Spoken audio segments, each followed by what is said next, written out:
अमृतसर भारत के पंजाब राज्य का एक शहर है। यह पाकिस्तानी सीमा पर पंजाब का सबसे बड़ा नगर है। अमृतसर गुरु रामदास का डेरा हुआ करता था, इसलिए यह पंजाब का सबसे महत्वपूर्ण और पवित्र शहर माना जाता है।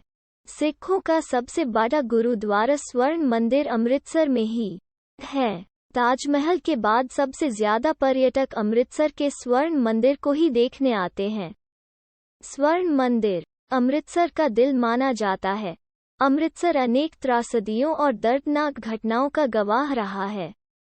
भारतीय स्वतंत्रता संग्राम का सबसे बड़ा नरसंहार अमृतसर के जलियांवाला बाग में ही हुआ था। इसके बाद भारत पाकिस्तान के बीच जो बंटवारा हुआ, उस समय भी अमृतसर में बड़ा हत्याकांड हुआ। जलियांवाला बाग अमृतसर यही नहीं, अफगान और मुगल शासकों ने इसके ऊपर अनेक आक्रमण किए और इसको बर्बाद कर दिया। इसके बावजूद सिखों ने अपने दृढ़ संकल्प और मजबूत इच्छा शक्ति से दोबारा इसको बसाया। हालांकि अमृतसर में समय के साथ काफी बदलाव आए हैं, लेकिन आज भी अमृतसर की गरिमा बरकरार है। अमृतसर लगभग 450 वर्ष से अस्तित्व में है। सबसे पहले गुरु रामदास ने 1577 में 500 बीघा में गुरुद्वारे की नींव रखी थी। यह गुरुद्वारा एक सरोवर के बीच में बना हुआ है। इस तालाब के ठीक मध्य में टापू पर एक मंदिर बनाया गया था, जिसके तांबे के गुंबद को बाद में स्वर्ण पत्थरों से मढ़ दिया गया। इस मंदिर का नाम हरमंदिर साहब या स्वर्ण मंदिर रखा गया। अब अमृतसर सिख धर्म का केंद्र बन गया है। उभरती हुई सिख शक्ति के केंद्र के साथ साथ यह शहर व्यापार के क्षेत्र में भी महत्वपूर्ण बनता गया। अमृतसर अपने व्यंजन के लिए भी पूरे विश्व में प्रसिद्ध है। यहाँ पर ज्यादातर सिख जाति के लोग बसे हुए हैं, जो खाने पीने के मामले में हमेशा से ही आगे रहे हैं। वैसे पंजाब के अमृतसर के व्यंजनों पर तो कई पंजाबी गीत भी बने हुए हैं, जैसे कि अमृतसर दे पापड़ वे मैं खांदी ना, अमृतसरी नॉन, जो पूरे भारत में सबसे ज्यादा फेमस है। इसके अलावा अमृतसर का बना चिकन, मक्के की रोटी, सरसों का साग और लस्सी बहुत ज्यादा प्रसिद्ध है। साथ ही यहाँ घूमने के लिए भी कई प्रसिद्ध जगहें हैं। अमृतसर का इतिहास किंवदंती है कि रामायण काल में अमृतसर के स्थान पर एक घना वन था, जहाँ एक सरोवर भी स्थित था। श्री रामचंद्र के पुत्र लव और कुश आखेट के लिए एक बार यहाँ पर आकर सरोवर के तीर पर कुछ समय के लिए ठहरे थे। ऐतिहासिक समय में सिखों के आदि गुरु नानक ने भी इस स्थान के प्राकृतिक सौंदर्य से आकृष्ट होकर यहाँ कुछ देर के लिए एक वृक्ष के नीचे विश्राम तथा ध्यान किया था। यह वृक्ष वर्तमान सरोवर के निकट आज भी दिखाया जाता है। तीसरे गुरु रामदास ने नानक देव का इस स्थान से संबंध होने के कारण यहाँ एक मंदिर बनवाने का विचार किया। 1564 में चौथे गुरु रामदास ने वर्तमान अमृतसर नगर की नींव डाली और स्वयं भी यहाँ पर आकर रहने लगे। इस समय इस नगर को रामदासपुर या चक रामदास कहते थे। 1577 में मुगल सम्राट अकबर ने रामदास को 500 बीघा भूमि नगर को बसाने के लिए दी, जो उन्होंने तुंग के जमींदारों को 700 रुपये अकबरी देकर खरीदी।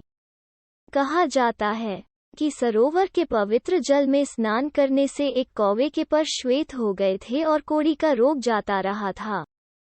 इस दंत कथा से आकृष्ट होकर सहस्रों लोग यहाँ आने जाने लगे और नगर की आबादी भी बढ़ने लगी। 1849 में अमृतसर को ब्रिटिश भारत में मिला दिया गया। 13 अप्रैल 1919 को शहर के जिस जलियांवाला बाग में एक राजनीतिक सभा पर ब्रिटिश सेना ने अंधाधुंध गोलियां चलाकर 379 लोगों की हत्या कर दी थी तथा इससे भी अधिक लोगों को घायल कर दिया था, उसे अब राष्ट्रीय स्मारक बना दिया गया है। 1984 में अमृतसर में एक और हिंसक राजनीतिक संघर्ष हुआ, जब स्वर्ण मंदिर में मोर्चाबंद सैकड़ों सिख अलगाववादियों पर भारतीय सेना ने हमला किया।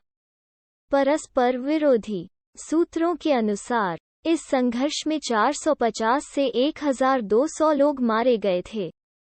5088 वर्ग किमी क्षेत्र में फैले अमृतसर जिले की भूमि लगभग समतलीय है, जो रावी व व्यास नदियों द्वारा अपवाहित होती है। पूरी तरह से शुष्क जलवायु होने के कारण इस शहर की खेती सिंचाई पर निर्भर है, जो मुख्यतः अपरी बारी दोआब नहर प्रणाली से की जाती है। गेहूं, कपास, दलहन व मक्का यहाँ की मुख्य फसलें हैं। अमृतसर के व्यंजन पूरे विश्व में प्रसिद्ध हैं। यहाँ का बना चिकन, मक्के की रोटी, सरसों का साग और लस्सी बहुत प्रसिद्ध है।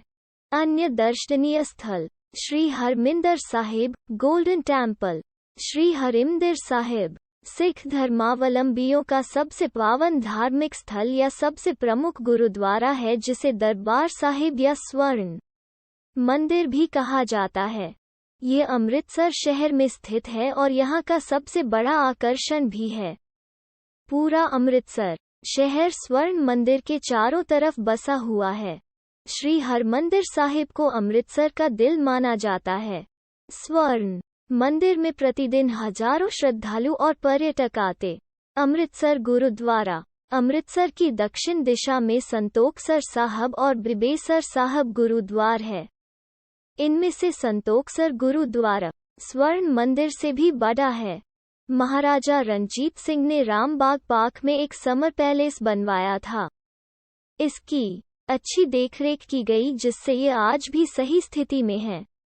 इस महल की बाहरी दीवारों पर लाल पत्थर लगे हुए हैं। इस महल को अब महाराजा रणजीत सिंह संग्रहालय में बदल दिया गया है। इस संग्रहालय में अनेक चित्रों और फर्नीचर को प्रदर्शित किया गया है। यह एक पार्क के बीच में बना हुआ है। इस पार्क को बहुत सुंदर बनाया गया है। इस पार्क को लाहौर के शालीमार बाग जैसा बनाया गया है।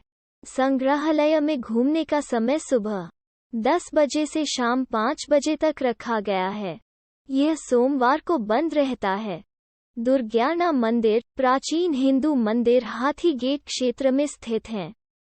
यहाँ पर दुर्गियाना मंदिर है। इस मंदिर को हर मंदिर की तरह बनाया गया है। इस मंदिर के जलाशय के मध्य में सोने की परत चढ़ा गर्भगृह बना हुआ है।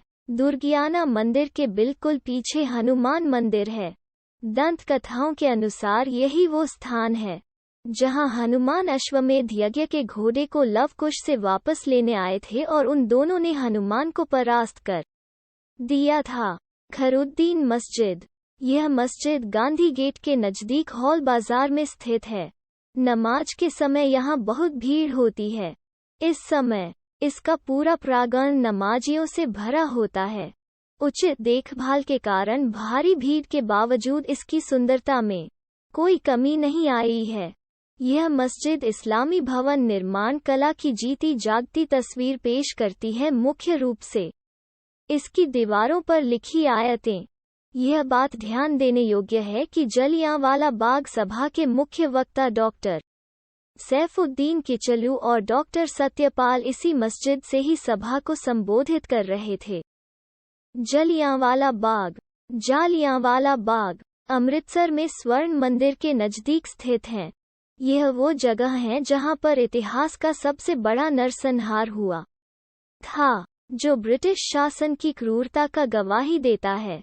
कहा जाता है कि करीब 102 साल पहले 1919 में 13 अप्रैल को हुए इस हत्याकांड 1650 राउंड फायरिंग हुई, जिसमें 379 लोगों की मौत हुई। रॉलेट एक्ट का विरोध करने के लिए एक सभा हो रही थी, जिसमें जनरल डायर नामक एक अंग्रेज ऑफिसर ने अकारण उस सभा में उपस्थित भीड़ पर गोलियां चलवा दी। वैसे ये तो ब्रिटिश सरकार का सरकारी आंकड़ा है, लेकिन कई लोगों को मानना है कि इसमें 1000 से ज्यादा लोगों को जान गई थी। वाघा बॉर्डर अमृतसर में वाघा बॉर्डर स्वर्ण मंदिर से करीब 30 किलोमीटर दूरी पर है। भारत और पाकिस्तान के बीच का यह एकमात्र सड़क मार्ग है। रोजाना सूर्यास्त से पहले वाघा बॉर्डर पर रिट्रीट सेरेमनी होती है। इस सेरेमनी में भारत और पाकिस्तान के जवान शामिल होते हैं। इसको देखने के लिए दोनों की तरफ काफी संख्या में पर्यटक आते हैं।